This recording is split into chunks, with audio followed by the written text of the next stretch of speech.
Coming up on this edition of the Next Man Up podcast on the Press Play Podcast Networks, D-Man and I break down the Browns' monumental oh, wait a second. It felt like a loss again. What the heck? Even when they win, they lose, the Browns. So we'll talk about their win over the Bengals, OBJ's injury, Baker, will he ever shut up, and what lies ahead for the Browns and their playoff chances. That's next on the Next Man Up podcast.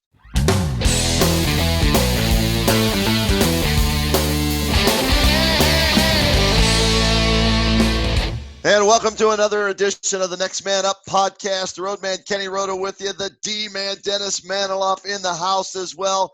Chase Smith producing this madness as only the genius Chase Smith can. And we've got a lot to get to, D-Man, so let's get right to it. Even when the Browns win, they lose. How many times have we said that already this year? Gee, I don't know. Let's think back to the first Pittsburgh game in Cleveland when we had Helmet Gate. And now here they are after a win over the Bengals to keep their season alive, to keep their playoff hopes alive. You've got Odell Beckham Jr. rumors out there that he wants out of Cleveland, that he's got a sports hernia. He's been playing with it. He needs surgery. And then your leader, number 6, post-game decides to take the medical staff, throw them out in the middle of the road, take the team bus, run over them, back up over them again, and then run over them again, saying they didn't do right by Odell Beckham Jr. What say you, D-Man? Well, and then Mayfield has to backtrack on it, and rightly so, with the tweet that says he didn't mean to throw the medical staff under the bus or the training staff.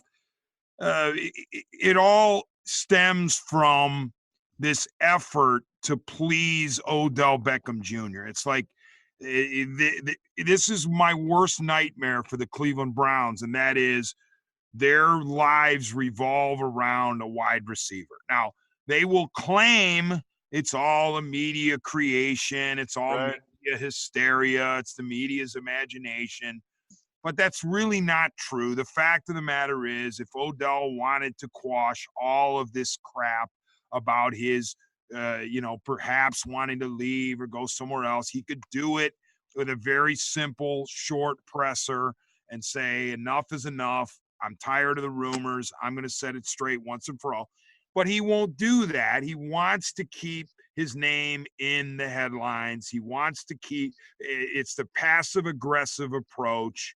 Oh, I don't know what you guys are talking about, and yet giving us reason to talk about stuff relating to him and his status and now his injury. And now, it's gone from a hip to a groin to a sports hernia, all in the same area. I'm not sure how you can possibly run with a sports hernia, but I guess he can.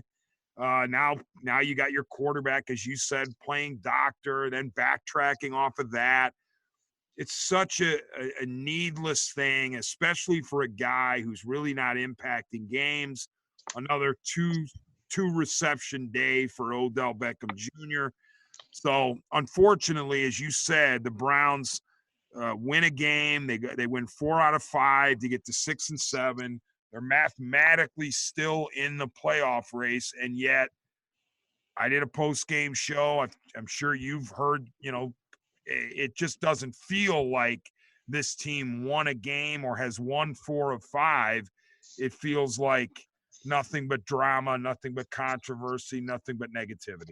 It's like keeping up with the Kardashians. We dealt with Tristan Thompson and Khloe Kardashian a year or two ago, whenever that was, with the Cavaliers, and there was drama there. Now it's, bouncing back and forth with Beckham. It's like a reality TV show. Like you said, OBJ, everything's got to revolve around him. He's like the sun, and the rest of the planets that are, Freddie Kitchens and Baker Mayfield and his boy Jarvis Landry and Nick Chubb, and they all revolve around Odell Beckham Jr. When I'm just starting to wonder, maybe he's just not that damn good, D-Man, and they might be better off without Odell Beckham Jr. I said it out loud. Now, hey, I've never had a sports hernia, I don't think. I had hernia surgery many years ago, 15, 20 years, whenever that was. So I've had a hernia, but it wasn't a sports hernia. So I don't know exactly what that is. On the Kenny and JT show on Tuesday, we're gonna have Dr. AJ Seth from Spectrum Orthopedics come on and explain it to us then. So I can't really comment on it now. I know it's what Kareem Hunt had, D-Man, while he was out for 8 games, right? Didn't he have a sports hernia and he had surgery and then recovered during the 8-game suspension while he was out for the Browns? That's possible. I cannot remember, Roadman. Yeah, You're probably right. I think he might have. So, the debate there, I guess, is should he have had surgery in training camp and then missed, training camp and maybe the first 4 or 6 games, whatever it might have been, and then recover and play healthy the rest of the way. But supposedly he didn't want to do that. He wanted to gut it out, or the Browns. Who knows with this team? And so I don't want to sell him short. If he's hurt, okay, maybe that explains why he can't get open when he's double covered or single covered. Maybe that has something to do with it. I don't know. But right now, it's more of a distraction. The juice ain't worth the squeeze, as they like to say, so far with Odell Beckham Jr. And here's the thing. I don't care that he caught 2 balls yesterday. The Browns had to win a football game. They won 27-19 over the crappy Bengals. And that's all that should matter, whether he caught 2 balls for 39 yards or 32 balls for 600 yards and set an NFL record. As long as the Browns won, that's all that should matter. Yeah, it should. That's all that should matter. But unfortunately, that's not the reality in which we live. Before the game on Sunday, Jay Glazer, very reputable reporter for Fox Sports, who's piped into the NFL, said that it wouldn't surprise him if Beckham moves on after this year or is moved after this year, or that his tenure with Cleveland ends well short of what is expected. So he also was saying that he had heard that Beckham was saying to some coaches or players, come get me, that type of thing. Right. Get me out of Cleveland, if you will. And my point to that is, what incentive does Jay Glazer have to make something like that up? Why would he make that up? Why? He's got a great reputation. He doesn't need the Cleveland Browns to continue to be employed by Fox Sports National. He's going to continue to be Jay Glazer, whether he reports on the Browns or not, because there's plenty of information in the NFL outside of the Browns, believe it or not. So there's no incentive for Jay Glazer to make that up. Therefore, I believe him when he reports what he does. And the question is, why even in jest would Odell Beckham Jr. be saying, get me out of here, come get me from to an opposing coach or an opposing player? It makes absolutely no sense. And the run up to the game the week leading to it at the practice facility at Lou Groza, he's got the presser, and they ask him point blank, "Are you happy to be here?" And instead of saying flat out, "Hey, I can't wait to play for the Browns next year. I can't wait to be part of this turnaround," he does the passive aggressive hedge. He says, "Well, there's no place I'd rather be, but who knows what the future holds? It's in God's hands. I'm not sure. I like playing for Jarvis, but you never know." He goes everywhere with his answer, and I believe on purpose, because he keeps it purposely vague so that he creates speculation. He puts his name out there, and then when he's talked about, people have to come back to him and say, "Odell, what do you think of all this?" And he could say, "Oh, that's just you guys making this stuff up." So it's so unnecessary. It's so dumb. And of course, Freddie Kitchens defends him, says, "Oh, that's not the guy. I see the guy in between the walls at Lou Groza, and he's just fine." But there's got to be fire in this situation. There's way too much smoke, and it's unfortunate. But I'm going to say this. My gut tells me it doesn't end well in Cleveland. All right, let's talk about the game. Enough about OBJ and Baker's stupid comment. And I'll say one last thing. Shut the hell up, Baker. All right? Talk about what you should talk about and nothing else. Okay? Freddie supposedly called him in and told Baker he was wrong and he's going to learn from this, whoop the hell, and all that crap. Okay, fine and Dan. Shut the hell up and let's focus on football. D-Man, let's go to the game. 27-19, they struggled to beat the 1-12 Cincinnati Bengals. Baker throws 2 more picks, almost a third. Luckily for them, the right call was made on pass interference. That third interception overturned. Thank goodness Zach Taylor's a worse play caller than Freddie Kitchens, and they don't score a touchdown on 1st and goal from the 2-yard line, and they go for it again late in the game. But what did you make just of the game itself and the way the Browns played on Sunday against the Bungals? It was uneven. It was sort of, consistent with the inconsistent nature of the 2019 Browns. There were fits and starts. The defense, for example, couldn't really stop the Bengals between the 20s, but was able to hold the Bengals to field goals or downs in one glaring case where the Bengals ingeniously came up with or tried to reheat the quarterback draw on 4th and goal. So you had a mixed bag from the defense. You had a mixed bag from the offense. Baker Mayfield didn't look particularly good. But you did have 100+ yards from Nick Chubb again. They did just enough to win. They took advantage of a bad team. By the way, a really bad team. By the way, this was a bad team that earlier was getting beat by other people, and hey, Browns finally get their chance at the Bengals. So you play who's on the schedule. It's not the Browns' fault, and you come out of there with a victory. You've won 4 of 5 to stay mathematically alive. I actually have been doing a lot of doodling and a lot of crunching of numbers and scenarios, and there is no question that the Browns face a enormously uphill, a mountainous climb to try to get into a wild card. However, it's more realistic than I thought. In other words, you're not talking about 10 teams here. You're talking about, by my calculation, you're talking about 5 teams that are battling for 3 spots. The AFC South Division title and 2 wild cards. Right. And the 5 teams are Tennessee, Houston, who's all of a sudden in play because now they're 8-5 and tied with the Titans. So it's Tennessee, Houston, Cleveland, Pittsburgh, and Buffalo for 3 spots. All right.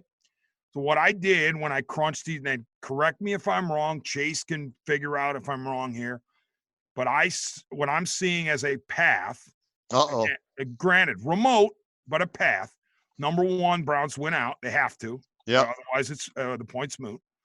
Number 2, the loser of Tennessee-Houston this weekend for Week 15 then proceeds to lose 2 more to close the season. Whoever that loser is. Okay. Meaning that loser is going to lose out and finish with 8 victories and be out of the playoffs entirely. And the other team in that matchup, Tennessee-Houston, is going to go on to win the division. So you have 1 division winner and 1 out of the playoffs. That takes care of two teams for 1 spot. Now it's down to 3 teams. No, hold on. Now it's down to 3 teams for 2 spots, right? 2 wild card spots. I concede the Bills to the wild card number 1 spot. All right. Meaning the Browns need to win out, have the Bills beat the Steelers, right, and then the Steelers proceed to lose one of their last 2 to finish 9-7. The Browns win the tiebreaker at 9-7 with Pittsburgh because of the better division record. Okay. So that means the Browns get into the second wild card if the Steelers and Browns finish with 9 victories.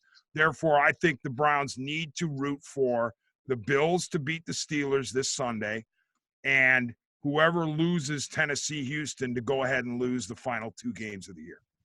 You ever see that movie Scanners, D-Man? My head just exploded. Because all that, you're right, all of that has to happen. But guess what, D-Man?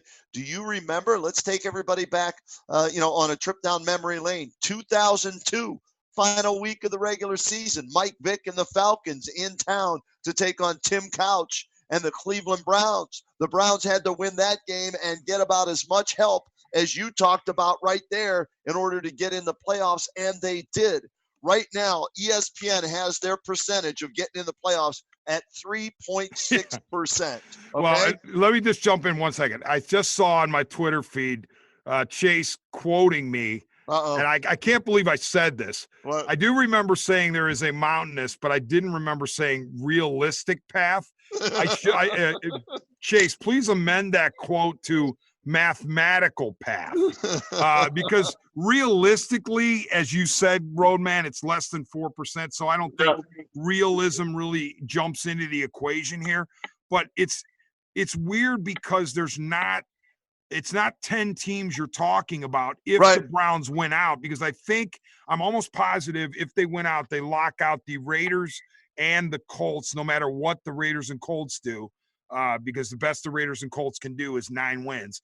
And even if the Raiders and Colts tie the Browns hold the tiebreakers on those two. So I know, but meanwhile, but here's the thing. Your Steelers, who you dumped on, you kept dumping on, you're telling me how bad Tomlin is. They're terrible. They're awful. Well, guess what? They're in the driver's seat right now. They're sitting pretty. They got Buffalo coming to Heinz. Heinz is going to be rocking. Devlin's going to be dealing.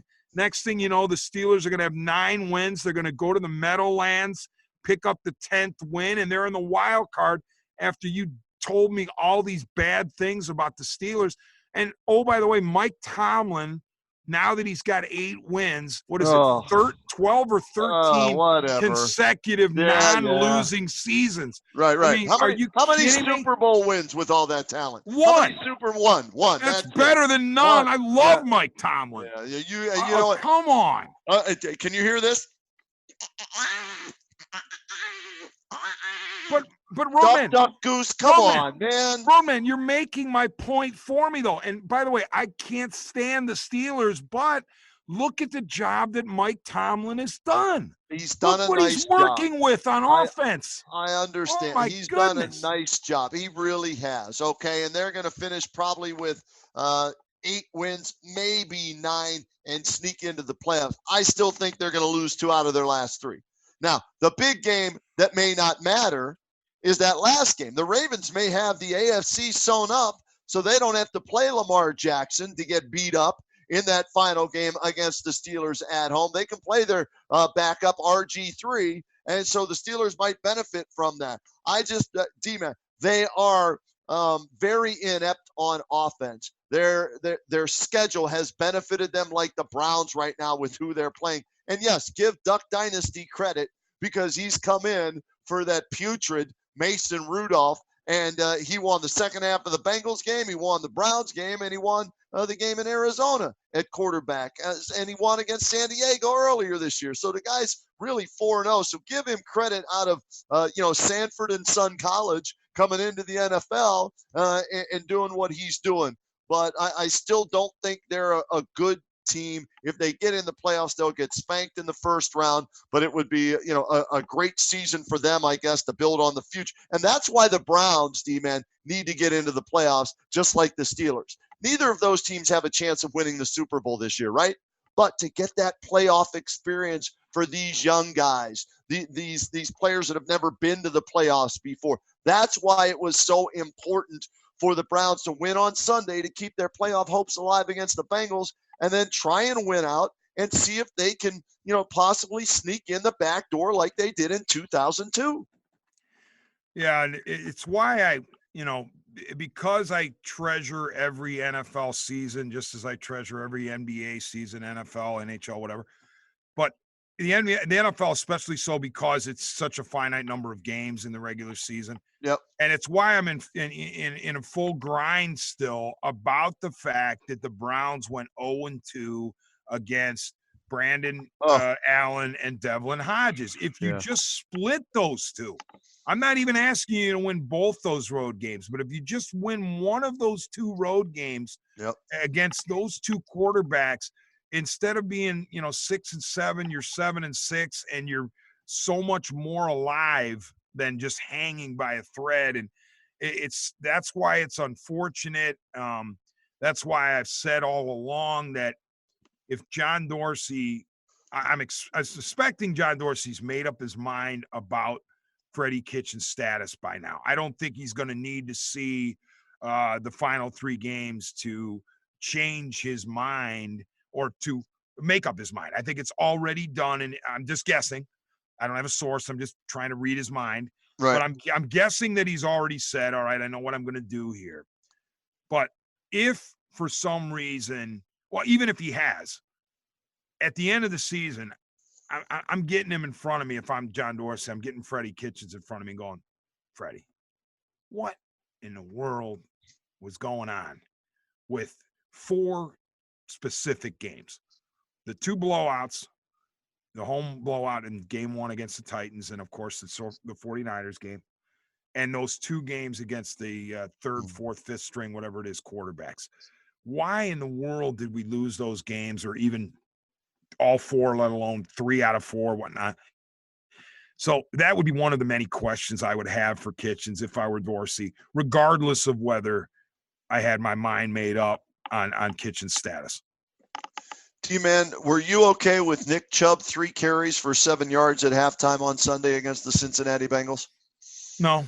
Yeah, me neither. But and then I hear Baker Mayfield talk to, whoever did the broadcast, and we won't get into that, how bad that was. But post game, Baker talking about, well, in the second half, we wanted to establish our running game and go to our physical strength, our running game. And I'm thinking to myself, it took you a whole half of ineptitude on offense to realize that the strength of your team, Freddie Kitchens, is running the football with both Nick Chubb and Kareem Hunt. It took you a whole half to realize that in game number 13. You haven't figured that out yet. So if I'm John Dorsey, okay, like you said, I may already have my mind made up. Buddy boy, come on in here at the end of the season. You can turn in your whistle and your play card, and we wish you nothing but the best. I can't believe, and I know Chubb's still leading the NFL in rushing. I get it. He's carried the ball 255 times. I get it. But if you would have given him, let's just throw in 35 more carries sprinkled out throughout the season in certain games, right? Maybe there's 1 or 2 more wins for this team right now, and they're sitting in the catbird seat as far as the wild card, as opposed to scratching and clawing, just trying to get in. As you can tell, I'm not a big Freddie guy right now. Mr. Whoop-de-hell, I've seen enough. I don't need to see any more with him as the head coach of the Cleveland Browns. I'm hoping they make a change at the end of the season. Well, and when I say I think that Dorsey has his mind made up, my guess is that the mind made up is he wants to retain Kitchens for 1 more year and hit the reset button on this whole thing.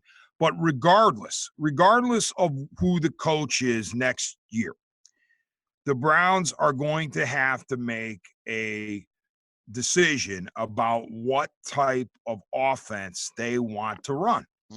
And in doing so, I believe there are 3 choices. You run the offense through the quarterback because you believe that Baker Mayfield is a franchise quarterback, a transcendent talent, and therefore whatever he does with his arm is how far you're going to go.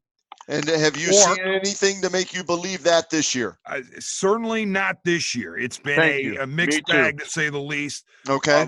Last year, I was really, really excited. This year, not as much. Okay. I'm not saying he hasn't flashed, right. But as far as transcendent talent, not necessarily. Okay. No. But that's decision number 1. Do you want to run your offense through your quarterback? Number 2, do you want to run your offense through your running backs, meaning Nick Chubb and Kareem Hunt, assuming you retain Kareem Hunt, assuming Hunt stays with the Browns? Are you going to be a run-based offense and then work off of that, have Baker almost be a complementary piece? I'm not saying that in a derogatory manner, but he wouldn't be asked to carry you because you're based in the run. And if you make that decision, you have to think about your offensive line. You have to draft guys and acquire guys who are road graders, who are run-based, who know how to run block. And then there's the third choice, in my opinion, the absolute least likable, least viable choice. Are you going to run your offense through Jarvis Landry and Baker and Odell Beckham Jr.? Right. Assuming you keep Beckham, who is under contract, and it's only been 1 year here. A lot of us think he's on his way out, but let's assume he stays and isn't traded, and Dorsey does want to hit the reset button on everything, including Odell. Do you want to run your offense through Jarvis and Beckham? And I've always believed, I don't care who they are, you don't run your offense through wide receivers. You don't bend over backwards to appease and please and placate wide receivers. Even the greatest wide receivers on winning teams, on perennial winners, they get their numbers organically. They don't scream and yell for the ball and rant and rave or privately throw up their hands or, whatever it is. The great ones will get their numbers and help you win, and they'll do it by and large quietly without all the fanfare. You don't have to run your offense, nor should you run your offense through wide receivers. That's how I see it. I think the Browns have 3 choices to make there. It'll be fascinating as to which one they make. I'm going to throw in a 4th choice, and that's whether or not Freddie Kitchens is the head coach. And then that would determine maybe what type of offense you would run out of those 3. And I'm with you. The worst one is to run it through Beckham and Landry. Unfortunately, I haven't seen Baker Mayfield make enough strides, improve enough this year to say, let's run it through him. What I have seen is the best player on the football team offensively in Nick Chubb provide this team last year in the second half of the season and this year with the way they should, build this offense or who they should build this offense around. And it's him. And you keep Kareem Hunt. I love the 1-2 punch with he and Kareem Hunt. Keep it for another year. And then maybe you, after that, after a second year, Kareem Hunt wants to leave through free agency. At least you've established the run game with Chubb, and then you find somebody else, much like the Saints have replaced an Ingram, with the, who I'm trying to think who it is, I think it's the former Minnesota running back, the big guy. I can't remember his name now, but, with Kamara back there, they replaced Ingram with, another big running back. Chase. Latavius Thank you. Yeah, Latavius Murray. Latavius Murray. That's who it is. Yeah. So I want to go the running route with you, D-Man, and I'm with you. That means offensive line, address that. You have your quarterback that I think needs to be a ball distributor, not the guy you're counting on to win you games and lead your franchise like a Tom Brady, like a Ben Roethlisberger. I think with Baker Mayfield, if you're keeping these pieces around him, he needs to be a distributor to get the ball to the playmakers. I think that would be the best way to move forward with this offense for the future, and not just for the future, D-Man, for the rest of this year. You got 3 games you have to win. Nick Chubb needs to be the focal point along with Kareem Hunt, and everything plays off of that. And I think if you run the ball, oh, wait, look what's happening to the LA Rams all of a sudden. Hey, they're back in the playoff picture. What have they done? They started featuring their running back, Todd Gurley. Jared Goff came out and said so. Guess what works better when you can run the ball? The passing game. Why? Because you can go play action. Same thing with the Cleveland Browns. The remainder of this season needs to be focused on the running game, and you build off of that to win your final 3 games. Yeah, and if that is true, then obviously Landry and Beckham need to fall in line. And I don't mean to lump Landry in with I was going to say, D-Man, that's not fair. Yeah, that's doing a disservice to Landry because he is, just because he's buddies with Beckham. Right. That's unfortunate. I'm sorry about that, Jarvis. Jarvis Landry, to me, has been the consummate pro. He's a fantastic player, and he is a pro's pro and a gamer and a competitor. So didn't mean to do that, unfortunately, because they're buddies. I do it, but I think that you just have to. I agree. I think the best approach to try to win these final 3 games, and then going forward, as long as you keep Kareem Hunt, your best approach is a run-based offense that has an offensive line that can run block, or that improves its run blocking. Of course, you want it to improve its pass blocking as well, but you recognize how good Chubb is and how good Chubb and Hunt can be together, and you don't put as much pressure on Mayfield. Now, that by taking that approach, though, you would be having to swallow a little bit of your pride if you're John Dorsey, and you say, okay, I drafted Baker Mayfield number 1 overall in 2018. I didn't draft him number 1 overall to be a hood ornament or some plucky little game manager, but you would have to dial back a little bit your expectations for what Mayfield can give you on a week-to-week basis. D-Man, and what's wrong with that? In the name of the team, yeah. Well, what's wrong with that? And I'm not saying he's gonna be the next Terry Bradshaw, but what was Bradshaw early in his career? He was a game manager, right? He threw a lot of interceptions. So what did they do? They built a running game with Franco Harris, and they played off the running game. And then eventually, Bradshaw, the number 1 overall pick, right? Eventually, he became the franchise quarterback. Maybe that's the route they need to go with Baker Mayfield here, as opposed to expecting him to be the franchise quarterback right out of the gate. Maybe he needs a few years in the league to understand the game, get an offense that's best suited for him and the team and move forward. I would not have a problem with that. The bottom line is winning games regardless of who the face of the team is and who has the better stats. Just win games. That's all that matters. The most important thing is, do you have enough wins to get in the playoffs? Not if you've thrown for 5,000 yards and 45 touchdowns, right? Just win football games. That's the most important stat for a quarterback, in my opinion. Roadman, we've asked this question, or I've asked it of you, you've asked it of me as we've gone along this season. Yeah. We saw another uneven performance from the Bake Show. What do you think is primarily responsible for Mayfield's overall struggles? Not because I say this, I say overall because he had a nice little stretch there before what I would consider to be a not very good game against the Bengals. Right. But he wasn't bad at all. Right. I don't want to do a disservice to the little stretch he had when the Browns were winning those 3 in a row.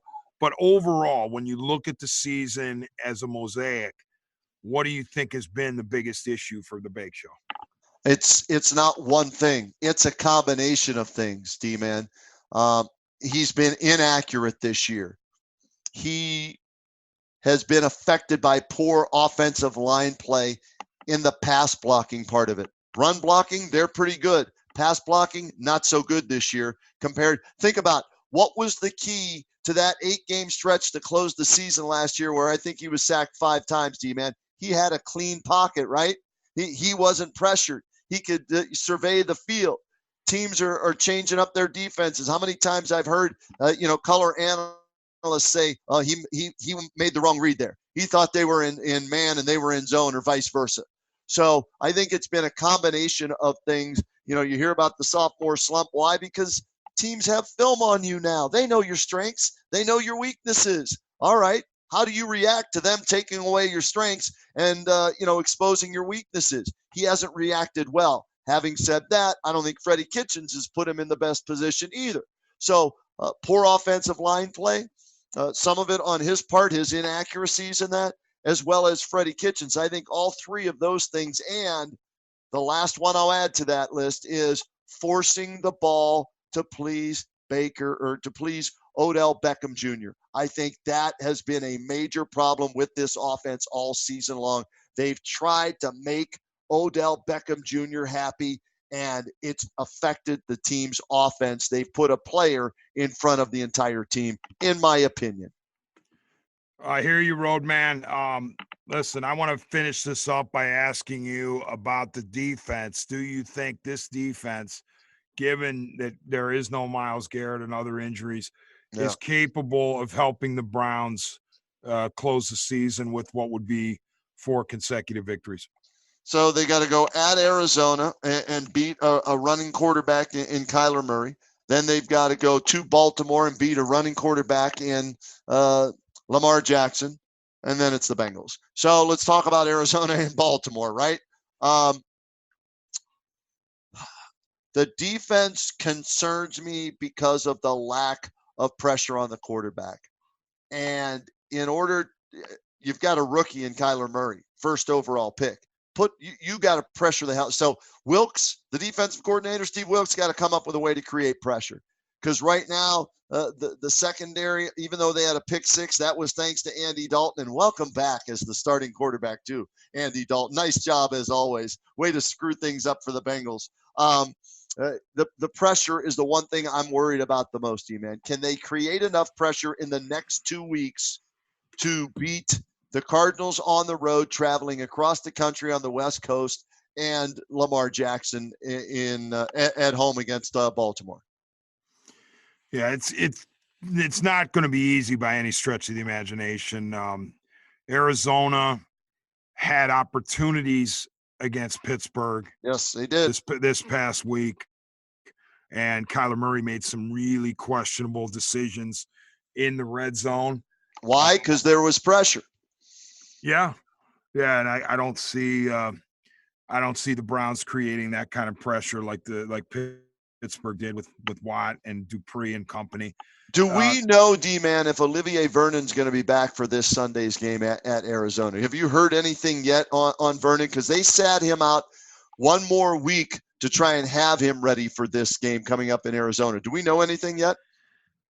I do not know. Okay. All right. I'm wondering if Chase Smith, our producer extraordinaire, could find out on a moment's notice for us, but I don't have any update on Olivier. They could desperately use people who can rush the passer. I'm not sure. Now, this is interesting, though. The Cardinals game in a vacuum is fascinating, even if you don't think about how the Browns have to win it to keep their playoff hopes alive, because you have the former Texas Tech quarterback, Baker Mayfield. You have Cliff Kingsbury, who, if memory serves, was his coach at Texas Tech, and it didn't work out particularly well. You have Steve Wilks, the DC, coming back to Arizona, the team, right, the franchise that booted him after 1 year, made him the scapegoat. You have Freddie Kitchens, the former running backs coach. So some fascinating storylines with Browns Cardinals. I would just like to see, and maybe this is a pipe dream, I would just like to see the Cleveland Browns go to Arizona, controversy-free. Yeah. Play the game the right way. Play it hard. Yeah, there might be some penalties in there. Play fit, but nothing over the top, I pray.